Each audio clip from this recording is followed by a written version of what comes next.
I started going for walks alone, sitting at the park with a thermos of lukewarm tea. Watching I turned 67 that morning. No celebration, no candle, just a pile of crusted plates in the sink and Kendra's voice sharp as vinegar. Dishes aren't going to clean themselves, are they? She said it like a joke, but not really. The room had guests, but no one looked my way. The birthday sash she tossed me, pink plastic meant to mock, clung to my sweater like a second skin I didn't ask for. I stood there, hands in suds, as laughter drifted from the other room and realised I was the hired help in the house I paid off. That day, I didn't just wash the dishes, I washed my hands of all of it. Before we continue, I'd love to know, where are you watching? From today? Comment below. I wasn't always like this, quiet and cautious with my joy. Once I was full of small sparks. I used to wake up with purpose and sleep with peace. My name is Evelyn May Carter, and before the world shifted under my feet, I was many things. A widow, a librarian, a mother. But more than anything, I was the kind of woman who gave everything without keeping inventory. I grew up in a modest town outside Dayton, Ohio, the kind of place where Sundays still meant something, and you knew your neighbour's dog's name before their first. My mother raised me with two phrases that stitched themselves into my spine. Never outshine the man, and keep the peace, no matter the cost. She meant well. She always did. I met William Carter at the community dance in the summer of 1978. He had a freckled smile and a nervous way of holding my hand, like it might vanish if he gripped too tightly. We were married within a year. He was steady. He was good. But more than anything, he was gone too soon. Pancreatic cancer at 38. Paul, our son, was just 12. That year, I stopped being Evelyn. I became Paul's mum. I remember looking at him, gangly, quiet, my boy, and promising I'd give him the kind of life that didn't feel like a compromise. I went back to work full-time at the library. I cooked dinner every night. I bought used books for him from the thrift store and wrapped them like presents. We didn't have much, but he never knew the difference. Our home became a haven. The couch had permanent blanket dents. The kitchen table bore the soft etchings of homework and card games. The walls were lined with photos, birthday hats, Halloween, pumpkins, science fair ribbons, hand-taped above chipped paint like sacred relics. For decades, it was enough. I kept the house spotless not because I had to, but because it was mine, because order made me feel safe. And Paul? He was the kind of boy who held the door open for strangers and kissed me on the cheek before bed well into his teenage years. We had our rituals. Every Friday night we made grilled cheese sandwiches and watched black and white films until we dozed off on the couch. And then he met Kendra. She came with a firm handshake and a dazzling smile. A manager at a local firm, sharp-tongued but polished. I liked her at first. She was confident in a way I never was, and Paul glowed when she entered the room. Their wedding was small, tasteful, modern. I offered them the house, not permanently, but enough to get on their feet. "Stay in the master bedroom," I said. "It's just me in this big place anyway." I meant it. At the time, they accepted. In the beginning, it felt good to have the house full again. I adjusted to the sound of another woman's shoes clicking down the hall, the scent of unfamiliar perfume drifting into the bathroom. But slowly, things shifted. Kendra didn't care for my routines. She started making suggestions, then rules. The photos came down. My tea towels were replaced with grey microfiber. And Paul, he went along with it all, smiling like it was for everyone's good. Still, I made room. I always made room. That's what mothers do. That's what I did. But somewhere along the way, I stopped recognizing the woman in the mirror. I smiled less. Ate less. The library gave me early retirement. The house didn't echo with laughter anymore, only with soft, measured footsteps and doors quietly clicking shut behind me. On my 65th birthday, I made a lemon chiffon cake, my own favourite. I set out 3 plates, poured coffee, lit a candle. They were late. Paul was on a work call. Kendra had a Pilates class. I ate my slice in silence, then washed their untouched plates and put the rest of the cake in the fridge. Still, I told myself. They're just busy. I clung to my roles like armour, cook, cleaner, peacekeeper. But what I didn't realise was that armour eventually gets too heavy to wear. I kept the peace. Even when it tore at my dignity like a slow leak. Even when Kendra joked at a dinner party, Evie's like our in-house grandma/maid. Even when Paul chuckled nervously and said nothing. Still, I stayed. Still, I smiled. Still, I bent. And that was who I was before everything changed. Before the birthday that ended it all. Before I remembered something that had been buried beneath decades of sacrifice. That I had a name long before I was Mom. That I was allowed to choose peace that didn't cost me my voice. That leaving isn't always loss. I was Evelyn. Still am. Just no longer willing to be invisible in my own home. That night I pulled out the notebook I hadn't touched in years, the one where I used to write down little dreams, tiny wishes in the margins, and there it was, scrawled in fading ink. Don't just survive, return to yourself. I traced the words with my finger and whispered, I'm coming back. If I close my eyes, I can still feel the rhythm of the life I built, structured, predictable, like the spine of a well-worn book. But the truth is, none of it was really for me. It was all scaffolding for everyone else's comfort. I was the pillar, the provider, the one who quietly filled the cracks so no one would fall through. After William died, I didn't just lose a husband. I lost the idea of being cared for. I didn't get to collapse into grief. I had a 12-year-old boy who needed school lunches, who needed shoes that fit, who needed to believe his world hadn't fallen apart. So I put mine back together in silence. I returned to work full-time, at the library, cataloguing dreams I couldn't afford to chase. I made casseroles stretch. I clipped coupons like a second language. I volunteered at school events so Paul wouldn't feel different. My own hobbies, watercolour painting, sewing, quiet journaling, were packed away into storage bins labelled later, but later never came. Everything I did I framed around Paul's needs, his future, his joy. I didn't resent it. Not at first. In fact, I took pride in the way I could stretch myself, like dough, to fit the shape of what the day required. Even when it hurt. Especially when it hurt. It's strange how you can live an entire life orbiting other people, never realising how far you've drifted from your own centre. When Paul left for college, the house became quieter, but not empty. I filled it with my planning, my patience, my prayers. I kept his room just the way he left it, even though he rarely visited. I baked his favourite cookies every time I thought he might come. He didn't always call to say he wouldn't. When he came home after graduation, it was with a woman on his arm, Kendra, crisp and ambitious. I saw the way she carried herself like someone who expected the world to shift in her direction. She was used to being heard. I was used to making room. The first time she came to the house, she walked through like a real estate agent, eyeing the curtains, lifting a dusty photo frame, commenting on the dated tile in the kitchen. I laughed. Get off, she's got taste, I told Paul. What I meant was, she's going to make me disappear. Still, I offered them the house. Not just the master bedroom, everything. I said it was temporary. I said I didn't mind. I told them I'd move my things to the guest room and help them. Settle in until they could afford a place of their own. That was 4 years ago. I never asked for rent. I never even asked for space. I only asked for respect, though not in words, just in the way I smiled smaller when Kendra replaced my floral curtains with grey ones, or when she told me, "It's just easier if I reorganise the pantry." I began to vanish in the margins of my own home. The things that gave me comfort, my cookbooks, my lace doilies, my rocking chair near the window, were slowly replaced, boxed, and stored in the attic. "It's just a new phase," Paul said once.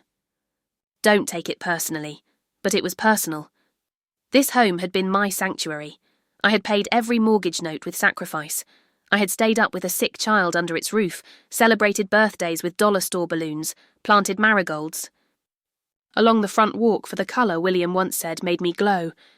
And now the house was sleek, cold, muted. like someone had dimmed the volume of everything that made me feel real. I tried to adapt. I learned Kendra's rules. No scented candles, no fried foods, keep shoes off the carpet. If I watched TV, keep the volume low. If I cooked, clean the stove immediately. If I laughed too loud on the phone, take the call outside. It's easy to forget how strong a woman is until you see the weight she carries in silence. And I carried it all. I stopped inviting friends over. I didn't want to deal with the tension. I stopped buying new clothes. I didn't want Kendra to tease me about granny cardigans. I even stopped lighting my favourite lavender candle because she said it gave her a headache. And when I got sick that winter, nothing serious, just a stubborn flu, I made my own soup, washed my own sheets, and nursed my own fever without anyone. Noticing I was curled up on the sofa for 3 days, that's when I realised I wasn't living. I was enduring. I wasn't even Evelyn anymore. I was her, she, your mum. At best, I was invisible. At worst, I was inconvenient. Once, I overheard Kendra on the phone with a friend say, "It's like having an extra roommate who never leaves, always hanging around, always available." It didn't occur to her that maybe I wasn't available, maybe I was trapped. Still, I smiled. Still, I made dinner when they were too tired to cook. Still, I watered the plants, cleaned the bathrooms, and picked up dog food when no one remembered, because that's what I built, a life of utility. I was dependable, predictable, a resource, not a person. One evening I found a letter from Paul tucked into an old book from his childhood, one he'd written in high school. "Thank you for being everything, Mum," it said. "One day I'll take care of you the way you took care of me." I held it in my lap and felt something inside me crack, not from sadness but from distance. That boy, the one who loved me fiercely, is somewhere beneath the man who now looks through me. He forgot. And maybe I did too. But that's what happens. When you build a life entirely around others, you vanish so slowly that not even you notice when you're gone. Plus, that night I sat in the dim light of my room and looked around at what was left of me. A sewing kit under the bed. A mug with my name on it pushed to the back of the cabinet, a folded apron that hadn't been touched in months, and I thought, if I walked out right now, would anything even fall out of place? It didn't happen, all at once. No slamming doors or shouting matches, just a shift, a barely audible click in the machinery of my life. And when it happened, no one else seemed to hear it. It was a Tuesday, grey and drizzling, the kind of day that makes time feel slower. I had baked banana bread that morning, the kind Paul used to love as a boy. I left it on the counter to cool, humming to myself as I folded laundry in the den. When I returned, the bread was gone. The loaf pan sat in the sink, still warm, crusted edges drying in the open air. Kendra passed me in the hallway and said over her shoulder, "You didn't put any sugar in it, did you?" I tossed it. "We're trying to avoid carbs." That was all. "No? Thank you." No pause, just the offhand dismissal of something I'd made with care. I stood in the kitchen for a moment too long, my hand still clutching a damp dish towel.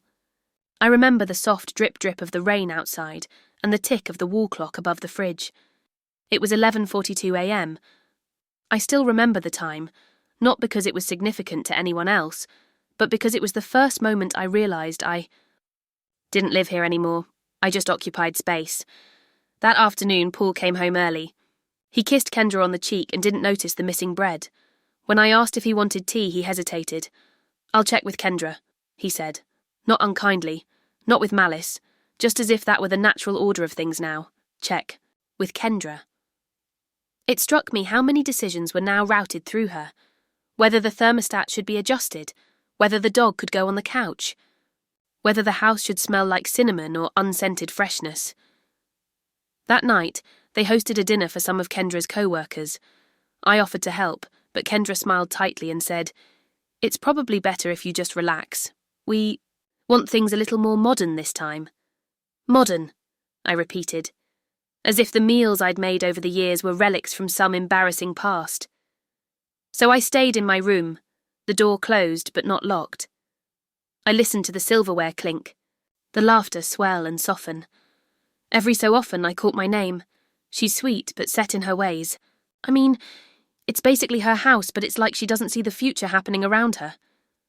I lay back on my bed and stared at the ceiling. The familiar water stain in the corner had darkened from the rain. I used to think I'd repaint that spot one day. Now I wasn't sure I'd still be around when spring came. The next morning I found the box. It had been shoved to the back of the bookshelf in the hallway, one of the last places in the house that still felt untouched. I was dusting, as I did every Friday, when I noticed it. A dusty manila envelope, aged around the edges, sealed but not labelled. Inside, copies of the house deed, still in my name. A draft of a living trust I had begun preparing after a friend. From church passed away without one. A letter addressed to future Evelyn. The handwriting was mine, though I had no memory of writing it. It read, "If you're reading this, it means something inside you knows it's time."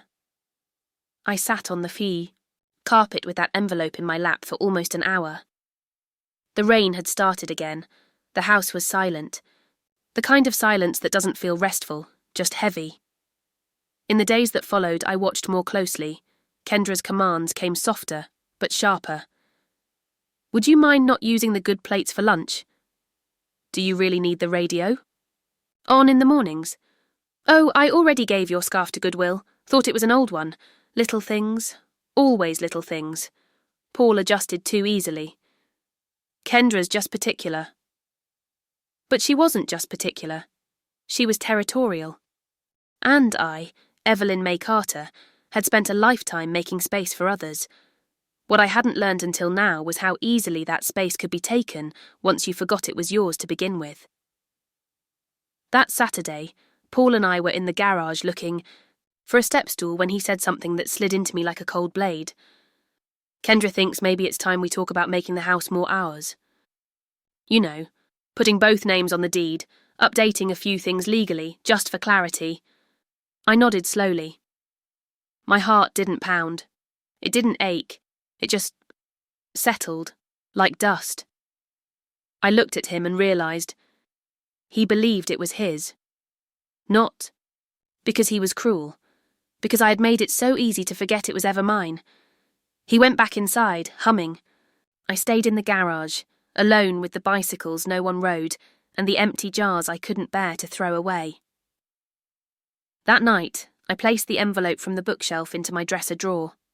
I didn't know yet what I would do with it. Only that. I wasn't going to let myself disappear any further. The shift had begun. It was slow, subtle, nearly imperceptible from the outside. But inside me, something had tilted. Like the house on its foundation, still standing but no longer level. The next morning I opened my laptop. I searched for the phrase "senior housing with dignity."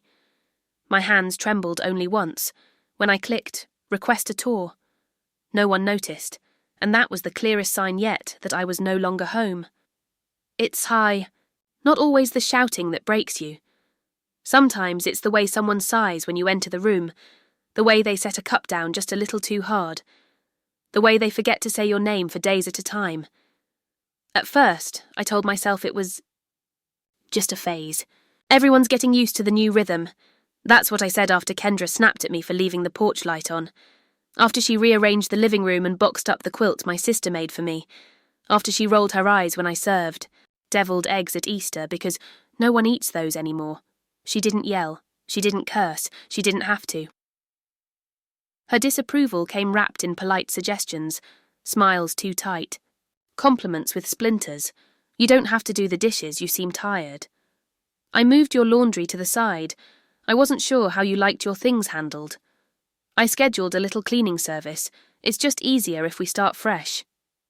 It was always couched in kindness, in efficiency, but it chipped at me, day by day. She started labelling the pantry, black minimalist stickers, pasta, grains, snacks, herbs. My little scribbled labels, the ones Paul used to colour in as a kid, disappeared. No one said anything. Then came the fridge. Magnet purge. Family photos, old cartoons, coupons for the diner down the street. Gone. replaced with a single brushed metal magnet holding up a quote, "If you want change, let go." It felt like an accusation. I found my Christmas decorations in the attic, tossed in a trash bag, ornaments shattered. Kendra said she thought they were junk from a garage sale. One day, I caught her throwing out my grandmother's handwritten recipe cards. I didn't shout. I just picked them from the bin, flattened the creases with my palms and walked away. And Paul? He kept choosing the easier silence. He used to defend me with the fierceness of a boy who had grown up watching his mother hold the world up with calloused hands. Now he sat with his head down while Kendra suggested reorganizing family dynamics. "I'm not trying to push anyone out," she said, "but we need clearer boundaries." Boundaries. That was the word she loved most. I began to feel like a guest in the house I built.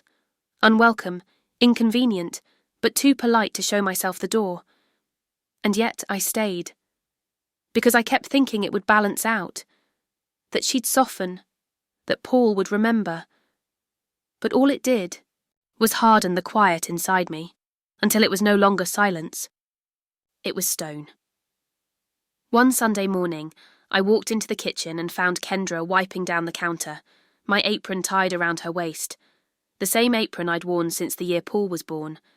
She smiled without looking at me and said, "This thing's seen better days, huh?" I didn't reply. I just opened the fridge, took out the milk, and noticed she'd thrown out the butter dish I'd inherited from my mother. In its place was a plastic tub of vegan spread. That was the morning I stopped. Cooking. No announcement, no complaint. I simply put the pots away and never took them back out. Squirrels with more autonomy than I had in my own kitchen. It was during one of these walks that I remembered a phrase my mother used to say, "Real women carry the burden with grace." She said it after my father left, after she lost her job, after she buried her sister and baked 3 pies for the funeral anyway.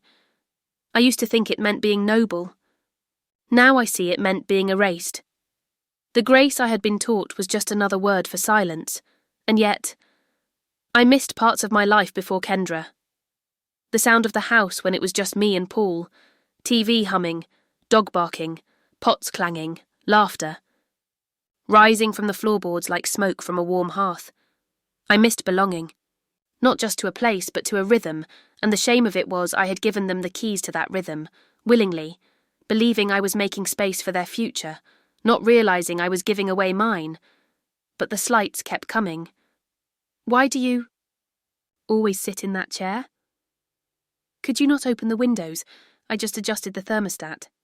Let me handle this, I've got a system." Even the dog started going to her first. She began feeding him with new rules. No table scraps, no cuddling on the couch, just commands, clean, efficient, sterile. And then one evening I heard her say it, on the phone in the hallway, soft, but unmistakable. "She's sweet, but it's like living with a shadow. Always there, always watching. I can't breathe." That word, shadow, stayed with me. Because shadows only exist when someone else is blocking the light. Later that night, I stood in my closet and saw something odd. A stack of my dresses, floral, flowing, full of memory, folded into a bin I didn't pack. A sticky note on top, written in Kendra's handwriting, "Donate, outdated." I sat on the bed holding one of them, the hem still stained from Paul's second-grade picnic, and whispered to the empty room, "If I am a shadow, then I must have shape. And if I still have shape, maybe I'm not done becoming." It was my 67th birthday.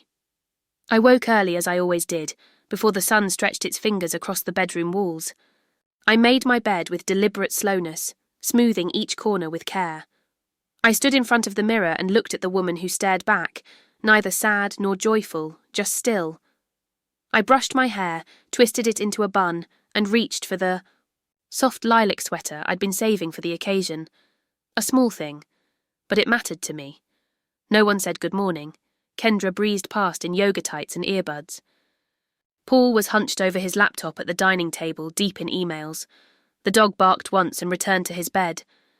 Even he seemed to sense the silence wasn't to be broken. I made coffee, toasted bread, set out 3 mugs, just in case they remembered. Noon, I had washed the mugs and returned them to the cabinet. It wasn't the forgetting that hurt, it was how natural it seemed to them. In the afternoon, Kendra's friends arrived. She was hosting a brunch, a small girls' get-together, she said offhandedly the night before. No mention of my birthday, not even a glance when I passed through the kitchen. I heard laughter, the clinking of glasses.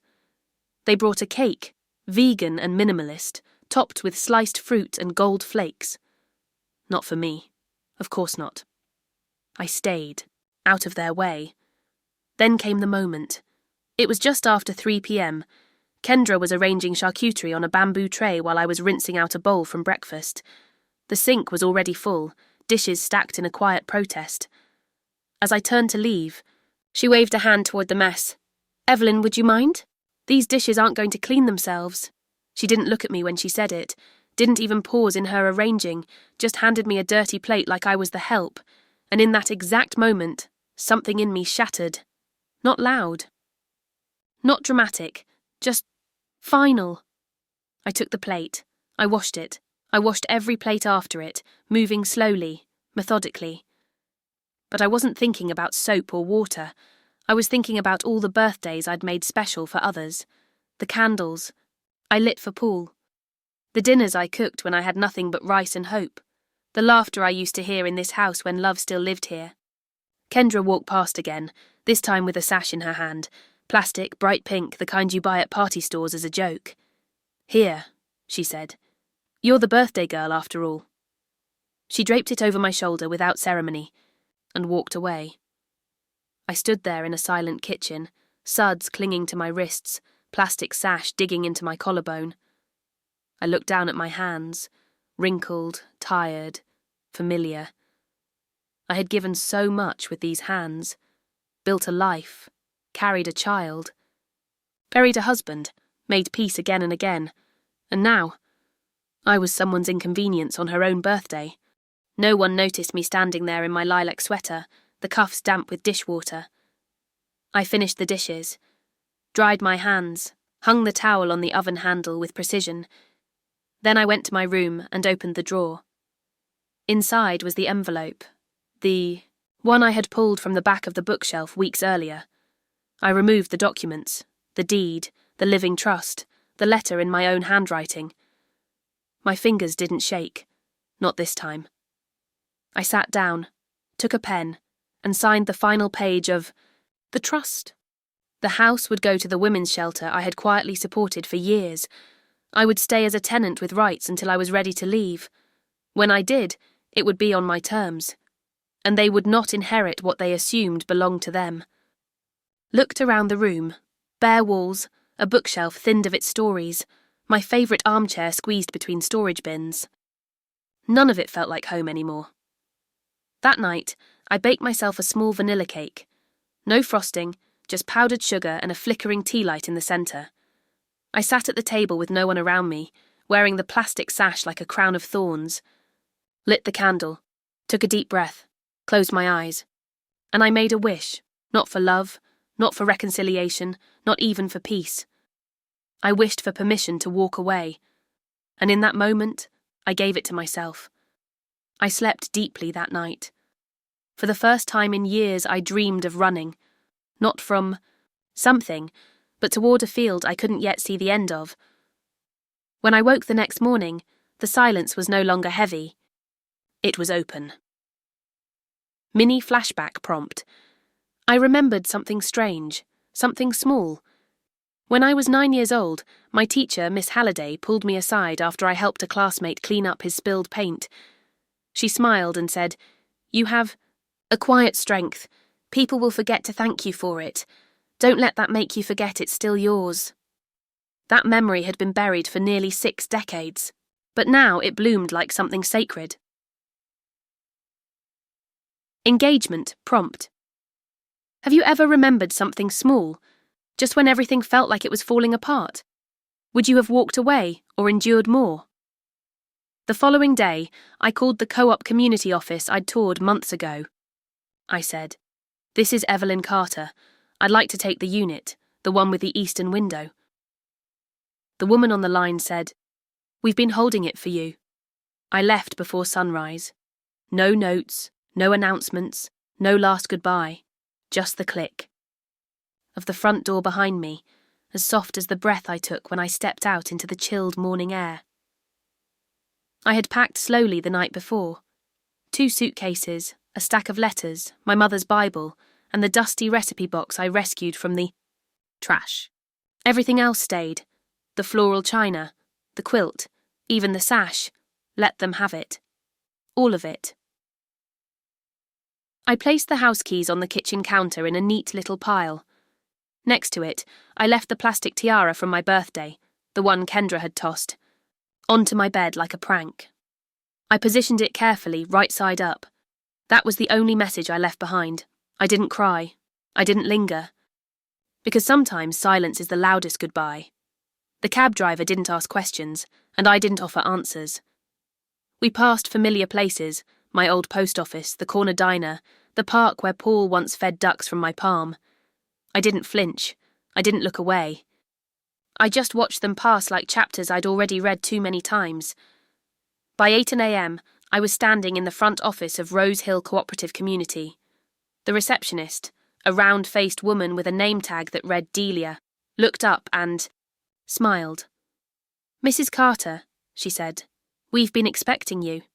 I hadn't told her I was coming that day, but some things move with a quiet kind of grace. Maybe she'd just sensed it. The unit was small, 2 rooms and a kitchenette, but it had sunlight. It had warmth. It had a window that faced east, where the light came in soft and golden each morning, like a whisper of hope. I unpacked my things, slowly, carefully folding each item as if it were being placed into a new life. The recipe box went on the shelf.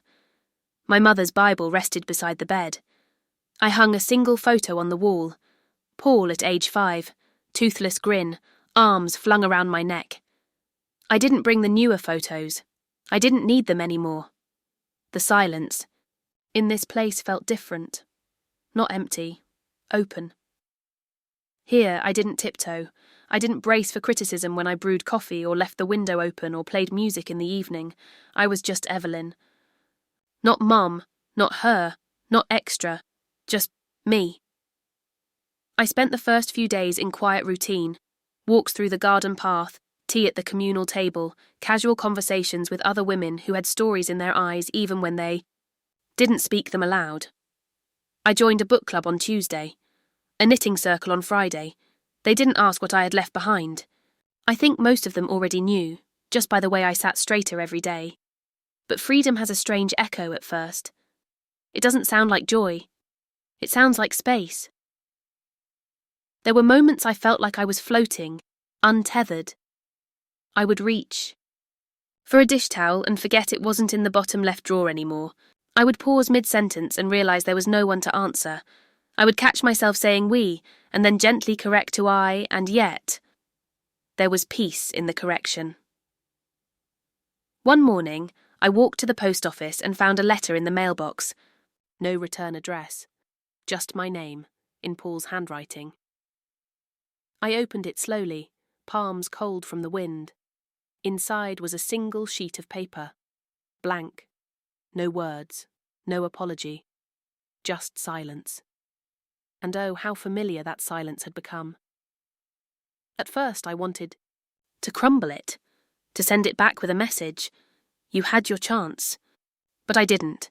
Instead, I placed it in the same drawer as the deed papers. One more reminder that absence speaks too. I spent my evenings in the shared library downstairs, a warm little corner with velvet chairs and a fireplace that crackled like it had something to say. I began journaling again, something I hadn't done since before William died. Page after page I poured out not bitterness, but memory. I remembered Paul as a boy, his sticky hands clutching a pine cone, the way he used to slip notes into my coat pocket that said, "I love you more than peanut butter." I remembered the first time I held the house keys after William passed, how they felt heavy in my hand, like responsibility and hope mixed together. I remembered the scent of cinnamon in the kitchen when I baked alone on the first Christmas without him, and how I whispered to the empty air, We're going to be... Okay. I remembered myself, not in relation to someone else, just myself. There is something sacred about choosing your own company, about hearing only your own thoughts in the quiet and realizing they are kind. Silent scene rule. One afternoon, I sat in the garden with a cup of tea. Across the courtyard, a woman argued on the phone. Another dropped a bag of groceries. A small dog barked at the wind, but I didn't move, I didn't speak. I just placed my hand on the table, closed my eyes, and let the sun touch my face.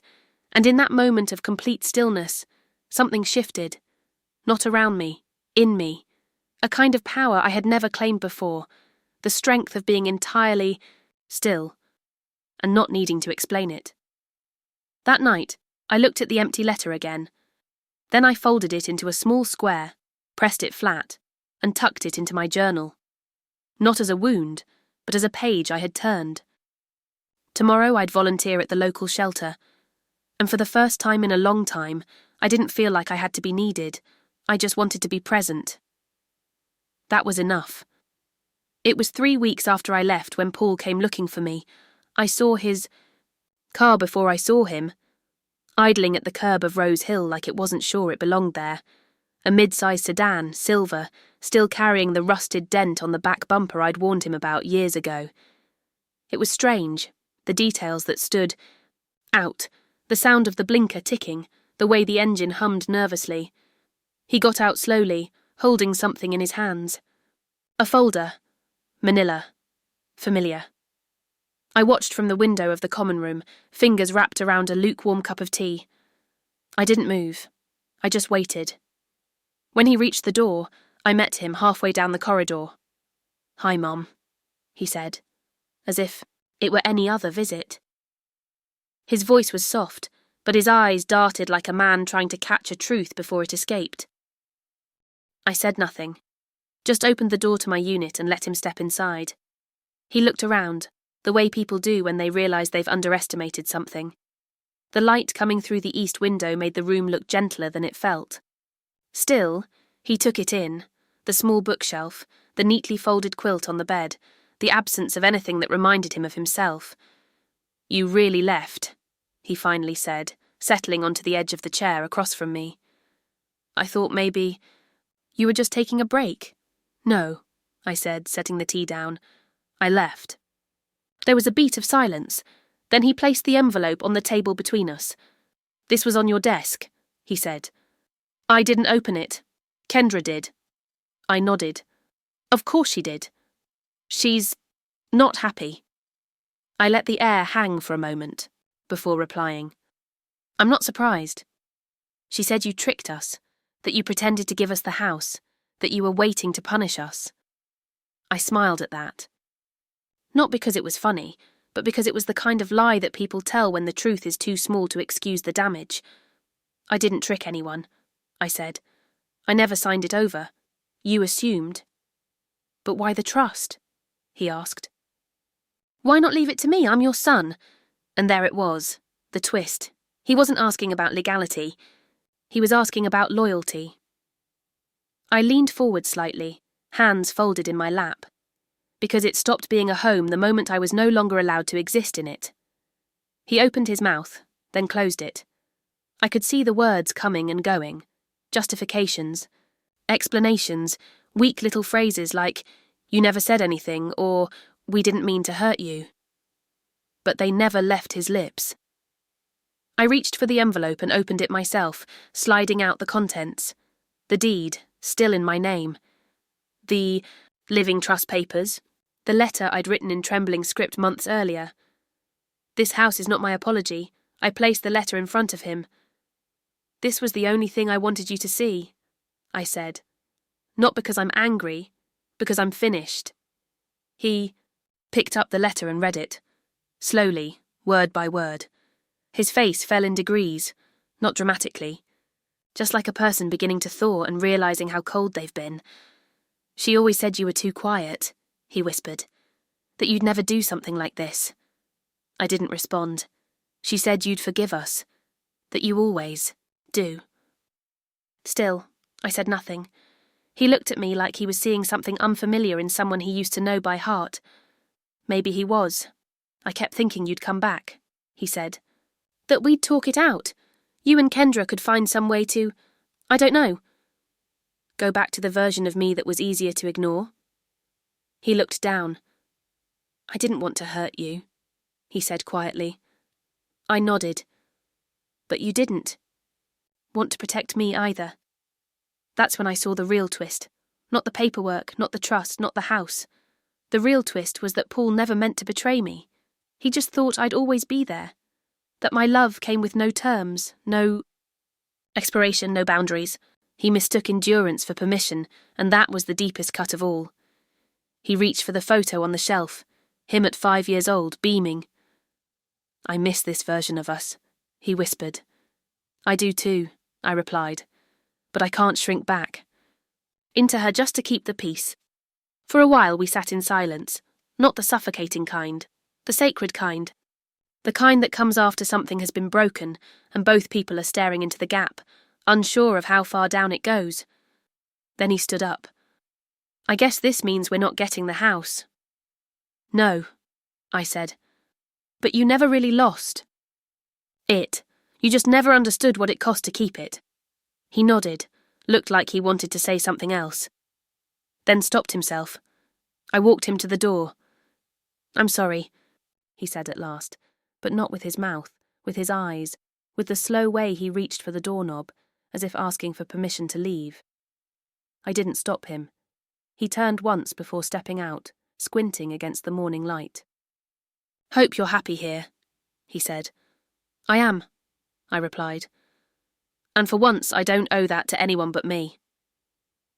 As the door clicked shut behind him, I looked around the small, sunlit room. My room. Then I turned back to the table, opened a blank page in my journal and wrote just 4 words. I did not vanish. You don't realise how loud a house was until you live without its ghosts. That first week alone in Rose Hill, I kept expecting footsteps down the hall, a voice calling for coffee, even the sharp sound of judgment, Kendra's sighs, Paul's hesitations, echoed in memory like clock chimes that kept forgetting to stop.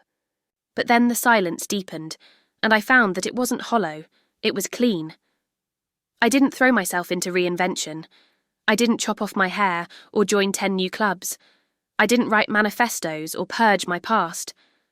I simply sat, breathed, stood, walked. I moved like someone learning the shape of her body again after years of folding inward.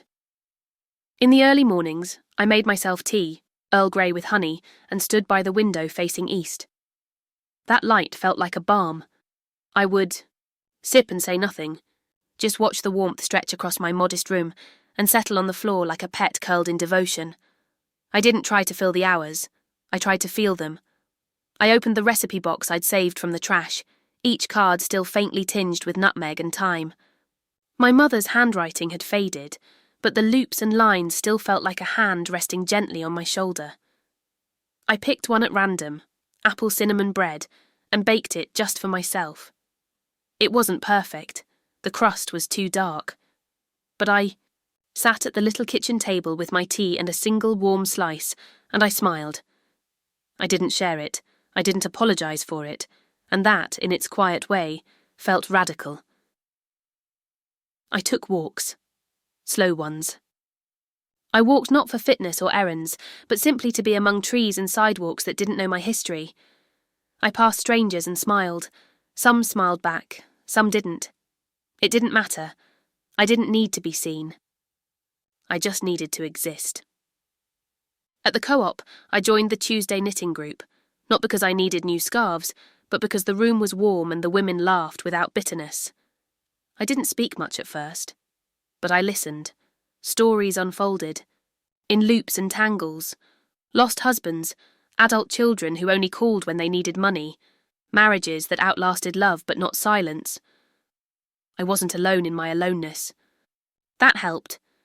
I volunteered at the nearby women's centre twice a week, helping with intake forms, sorting clothing donations, restocking supplies. No one there knew my story, and I didn't offer it. But one day, a woman in her 40s, bruised, Tired, kind-eyed, looked at me and said, "You've got a calm way about you. You ever been through something?" I just smiled and said, "Yes, but I'm not stuck in it." That night, I sat in bed and wrote that down in my journal. Not stuck in it. Some days were easier than others. Sometimes I missed the noise, even if it came with harm. Sometimes I found myself looking at my phone, waiting for a call or message that wouldn't come. Paul hadn't reached out since the day he visited, and I hadn't reached back. Not because I didn't care, but because caring no longer required access. I read more, cooked more. I found a worn copy of Anne of Green Gables at the Co-op library, and cried when I read it. Something about that girl's longing to belong struck a nerve I didn't know was still raw. I wrote letters. Not to be mailed, just to say the things I hadn't been allowed to. Letters to William, to Paul. Even one to Kendra, though I tore that one up before I signed it. Not out of hate, but because I realised halfway through that she didn't need to hear those words. One day, I opened the journal drawer to file away a new entry, and there it was again, the folded letter Paul had left blank. I took it out and held it up to the light. Blank. Still. But I saw something I hadn't before. On the bottom corner, faint and barely visible, was the pressed indent of an old signature. My name, Evelyn, left by accident, maybe from a page he had signed over it. Not visible unless you tilted it just right. It wasn't much, but it was something. A ghost of intention, a trace of who I had been to him once, pressed in absent-minded. Memory. I tucked it back into the journal, not as a keepsake, as proof that even silence can leave an impression. The other women at Rose Hill started to notice. One of them, Gloria, pulled me aside after our Thursday soup night and said, "You've got a piece about you that's rare, like someone who burned the map and found her own way." I laughed. I didn't burn it. I just stopped asking for directions from people who never cared where I was going. I don't know if I've healed. I don't think that's a real thing, not the way people talk about it like a finish line. But I do know this. I've stopped apologising when I laugh too loud. I don't flinch when someone asks me what I want. And I don't feel guilty when I say, no. That alone feels like victory. One morning I checked the mailbox and found another envelope. Same handwriting, no stamp, hand-delivered. Inside was a single sentence scribbled on lined paper. "If I had listened sooner, would you have stayed?" I folded it gently, placed it inside the same journal, and whispered aloud to no one in particular. I don't stay where I have, to ask to matter. Then I opened the window wide and let the light fall over my hands like absolution. They thought I'd come crawling back. I could feel it in the weight of their silence. The way no one reached out with real concern. Only the shallow social kind that asks, "Are you okay?" but doesn't wait for an answer. They assumed I'd get tired of the quiet, that I'd miss the noise enough to forgive the disrespect. They thought I needed them more than I needed peace. But I didn't break. I bent. Yes, over years. Over birthdays forgotten, and voices that never softened. Over slammed cabinet doors, and whispered accusations when they thought I couldn't hear. But broken? No. I had simply been quiet. And people mistake quiet for weak, until it stands up and walks out the door without looking back. A week after Paul's last letter, I heard from Gloria that Kendra had started posting on social media again. Nothing direct, just clever captions. Under aesthetic photos of coffee mugs and cold living rooms. Some people take more than they ever gave. Love without gratitude is just performance. Imagine giving someone everything, and they leave anyway.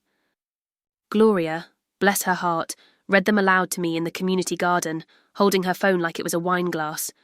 "She's trying to gather sympathy," she said. "People like her. They curate outrage." I just smiled. Let her. The people who know me don't need convincing, and the ones who don't matter. Kendra wasn't just angry. She was bewildered. That was what stung her the most. Not that I left, but that I left with dignity, without the screaming match, without the public accusations, without the scene she had likely braced herself for. She needed me to lose control. to validate the story that I was irrational, unstable, over-emotional. But I didn't. I left like water leaves a cracked glass, quietly, irreversibly. I heard they started cleaning the house. Kendra painted over the kitchen walls, the same ones.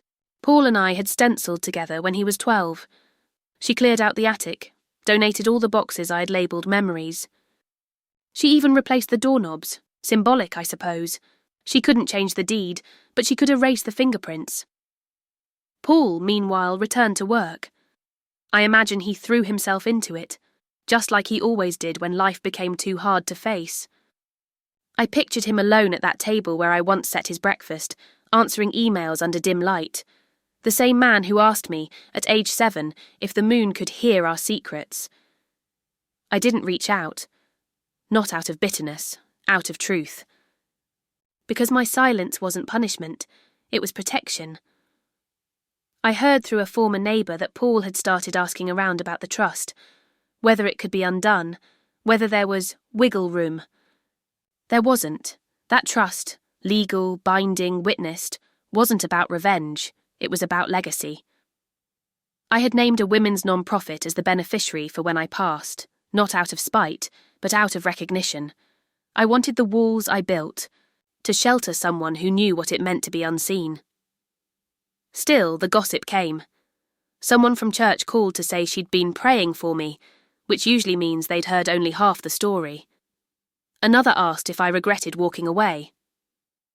Regret. What a heavy word people love to hand to women who dare to choose themselves. I said, I only regret how long I waited. The world is cruel to women who say enough after a certain age. We're expected to endure, to smile with our mouths closed, to accept crumbs in the name of keeping families intact. But I wasn't trying to keep anything intact anymore. I was trying to remember how it felt to belong to myself, and the irony. The more I healed, the more visible I became. Women in the community began asking me to speak, first at a quiet Sunday circle, then at a local non-profits fundraiser. Tell your story, they said. You say it without shouting. At first I hesitated. Who was I to be a voice? I'd lived so much of my life in a whisper. But then, I remembered, whispers can topple walls when enough of them rise together. So I stood in front of 30 folding chairs in a library basement one Thursday evening, hands steady at the podium, and I said, I was the woman who gave everything. And when I finally asked for something in return, I was called difficult. But I am not difficult. I am not broken. I am not bitter. I am awake. And once you wake up to how small they tried to make you, there's no going back to sleep. The room was silent. Then came the tears, the nods, the applause that didn't roar. It rose like something sacred. Afterward, a woman my age clutched my hand and said, I thought I was the only one. I smiled. You never were. They just made us too tired to look sideways. That night I went home and took a long bath, lavender salts, candlelight, soft music from a radio I bought just for myself. I poured a glass of white wine and raised it to the mirror. To the women they thought would stay broken, I said. Cheers. The next morning I walked past, my old street on the way to the florist. Just a glance, just once. The marigolds I planted were gone, the curtains replaced. Kendra was out front, hands in dirt, digging furiously into the flower beds like the ground owed her something. Paul stood in the doorway, pale, still. Neither saw me. I kept walking, a bundle of fresh daisies in my arms. The sun was on my back. And my shadow. It stretched forward, not behind. He showed up on a Tuesday. The receptionist at Rose Hill buzzed my room and said, You've got a visitor. Tall man, nervous eyes. Her voice had a trace of curiosity beneath its politeness. I knew before she said his name. I put on my navy cardigan, the one with the pearl buttons, the one Paul once bought me for Mother's Day when he was 15, and walked down to the front sitting room. He was there, standing by the large front window, hands in his coat pockets, shoulders sloped like a man who'd been carrying too many things that didn't belong to him. I didn't rush. I didn't brace. Hi, Mum, he said, turning when he heard my footsteps. Do you have a minute? I nodded, motioned to the bench beneath the wide sycamore tree outside. Let's take it out there. We sat without words for a moment, the way only people who know each other deeply and have wounded each other just as deeply can. I thought maybe you wouldn't see me, he said finally. I wasn't sure I would, I replied. He looked down at his hands, then back up. Kendra's gone. I didn't flinch. Gone where? Her sister's in Denver. She said she needed time. A bitter smile crept in, quickly faded. She said she needed to be somewhere she didn't feel judged. I looked at him, really looked. His eyes were bloodshot. His wedding ring was gone. There were creases in his face that hadn't been there months ago. I won't ask you to feel sorry for her, he said, but I think she was scared of how much I still listened to you, even when I didn't say anything. He exhaled sharply, like confession burned on the way out. She used to say, "Your mother's in every corner of this house. It doesn't feel like mine." And maybe she was right. I stayed silent. Because there are moments when words are too sharp, and quiet becomes the only kindness left. I didn't protect you, he said. I let her set the tone. I let her chip away at you, piece by piece, and I told myself it was temporary. That you didn't mind. A wind passed through the trees. One golden leaf detached, floated down between us, and landed softly on the bench. I'm not here to beg for anything, he continued. I know what I lost, His voice broke. I just needed you to see me, like really see me, before I let go of the last piece of you that still saw something good in me. I studied him then. Not the man who let me fade, but the boy who used to fall asleep with his head on my lap, who cried when I sent him to kindergarten with a tear in his lunch bag. He was still in there. Buried under adulthood, expectations, missteps, I reached into my bag, pulled out a small box wrapped in soft tissue. I handed it to him. What's this? He asked, confused. Open it. He peeled back the layers slowly, like a man expecting pain. Inside was the plastic birthday tiara, the one Kendra had tossed onto the table like a joke. The one I had saved, not out of sentiment, but because it reminded me of the moment I became someone else to myself. He stared at it. I wore that while doing your dishes, I said, my voice calm. On my birthday. The same day you handed me a dirty plate and didn't look me in the eye. He swallowed hard. I'm not giving it back to you out of spite, I continued. I'm giving it back because I don't need it anymore. I don't need to be acknowledged with trinkets or apologies wrapped in performance. I just need peace. He closed the box and held it in his lap like a fragile thing. I'm so sorry, Mum, he whispered. I didn't know how to be caught, in the middle. There was no middle, I said gently. There was just you, standing beside her. He nodded, tears in his eyes now. No shame, just ache. You raised me to be kind, he said. And then I forgot how to be kind to the one who taught me. I stood up slowly. My knees ached more than they used to, but my posture didn't falter. You're still my son, I said. But I'm not your place of repair anymore. He looked up at me like he wanted to argue. But he didn't. I walked him back toward the door, each step soft but firm, like closing a chapter with the gentle turn of a page.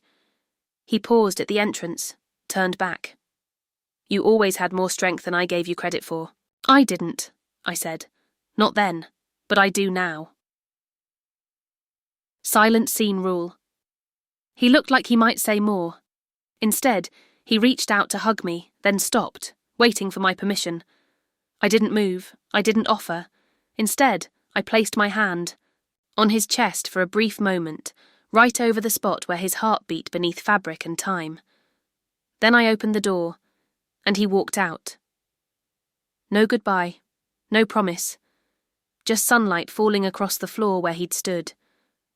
Later that night, I placed the tiara back in its box, slid it under my bed, and opened the window to let the evening in. The breeze smelled of garden soil and rain, and I realised I had once waited my whole life to feel seen. Now I no longer needed to be. I just needed to be free. I thought that was the end of it. After Paul's visit, the silence returned, deeper, but gentler. Like the kind that follows a long-needed storm, the kind that lets things grow again. But closure has its own rhythm. Sometimes it doesn't knock, it lingers at the threshold, waiting until you're strong enough to open the door. It was a Thursday when the doorbell rang at Rose Hill again. I expected Gloria, or one of the other ladies with an extra casserole, or a borrowed novel. Instead it was Paul, again, but different. He looked lighter somehow. Not healed, no, but less heavy with guilt. In his hands he carried a small folder, the kind you'd find in a lawyer's office. "I didn't come to ask anything," he said quickly. I thought you should see this." We sat at the little kitchen table, the one that had only 2 chairs, both of them mine now. He slid the folder across the table. Inside was a letter, written in a neat, practiced hand. Legal stationery. Kendra's name signed at the bottom. I skimmed the contents slowly. She had filed for divorce. "I didn't ask her to," Paul said. "She said something changed when you left, that she saw a side of herself she couldn't deny anymore." I kept reading. In the letter, Kendra confessed something neither of them had told me. "She never wanted to move in," Paul explained. "I pushed her to. I thought if we lived in the house, close to you, she'd come to love it the way I did. The way I thought she should. But from day one, she resented the walls, the history. She felt overshadowed." That word again. Shadow. I looked at Paul. "So all this time she wasn't just cruel. She was afraid." He nodded. "Afraid of how much of me still belonged to you."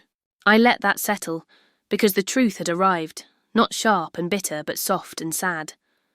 Kendra hadn't tried to erase me out of malice. She tried to erase me out of fear that she could never measure up to what I had already given. I wasn't the threat. I was the reminder.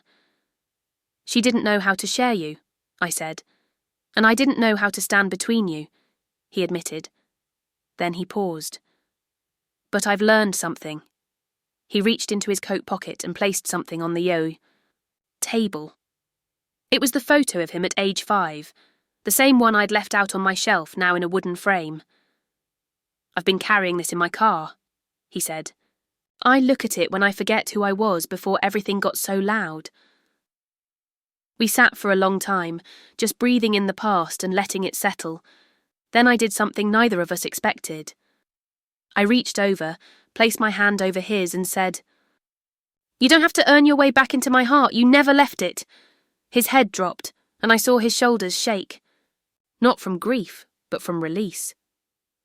He looked up with eyes still damp and whispered, "Do you ever think we were all just trying to survive inside the same house and didn't know how?"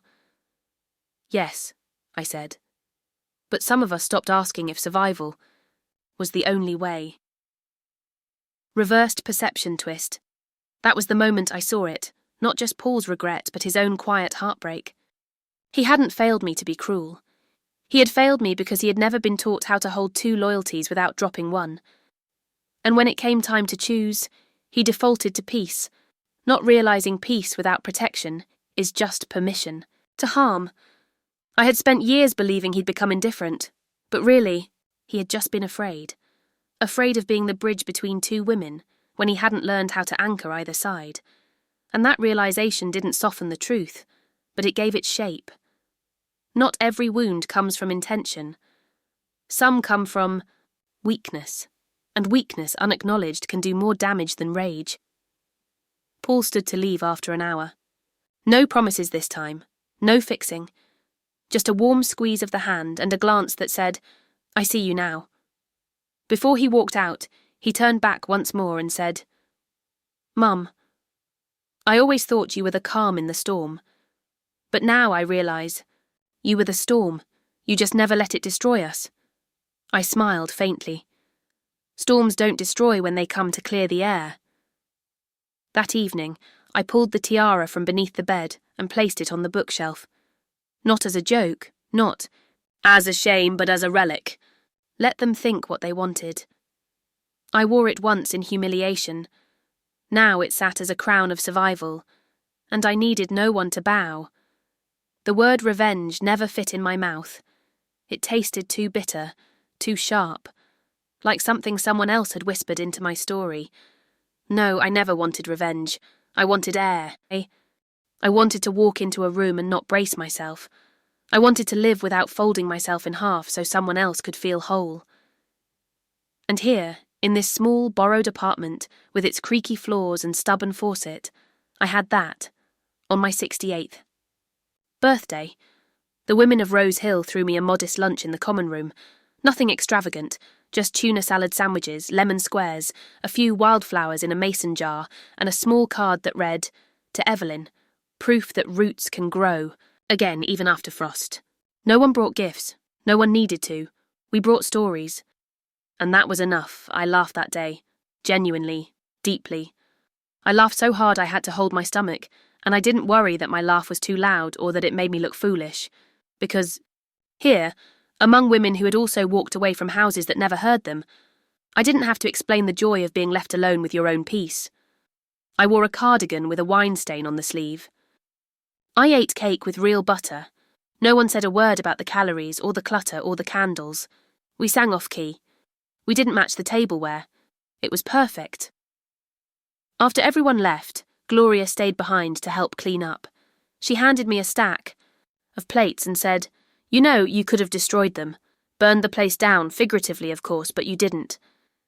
"No," I said, running water over a glass. "Because the fire wasn't mine to light, just the path." And that was it. The win. Not that I took the house back, not that I got apologies, not even that they missed me.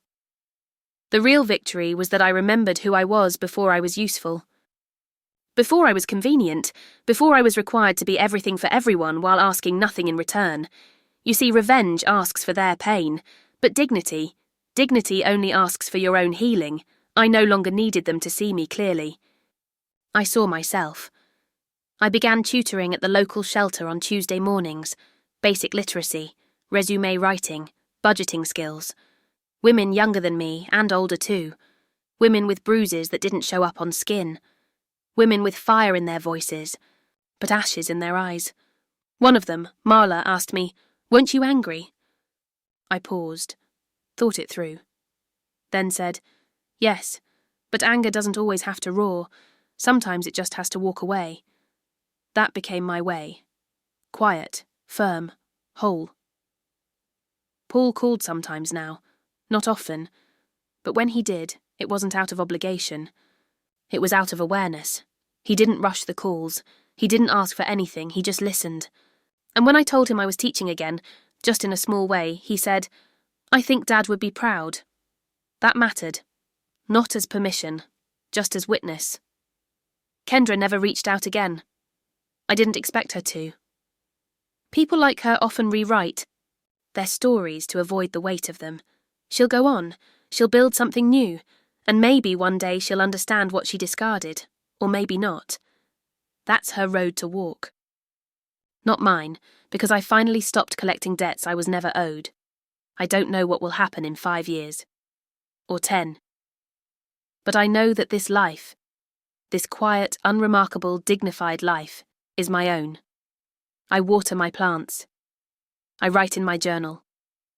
I host Sunday soup nights where no one checks their phone. I wear clothes that feel good, not ones that please others. I laugh when I want to. I cry when I need to, and I forgive, not because they earned it, but because I did. Engagement prompt. 3. What would you have done in my shoes? Do you believe quiet dignity is stronger than revenge? That night I placed the tiara in the drawer beside my bed, not hidden, just resting. And as I turned out the light, I whispered aloud to the woman I used to be, "You don't owe them fire. You owe yourself the freedom to never be burnt again." I used to believe sacrifice was a virtue without limit, that if I just gave enough, tolerated enough, stayed silent long enough, I'd eventually be loved for it. But now I know, love given at the cost of self is not love. It's disappearance, and I disappeared slowly, piece by piece, smile by smile, until I couldn't even hear my own thoughts over the sound of accommodating others. Now I wake to silence, and I treasure it. The kind of silence that isn't empty, but earned. I water my herbs every morning, basil, rosemary, mint. I sing to them softly, not because I believe it helps them grow, but because it reminds me I'm still blooming.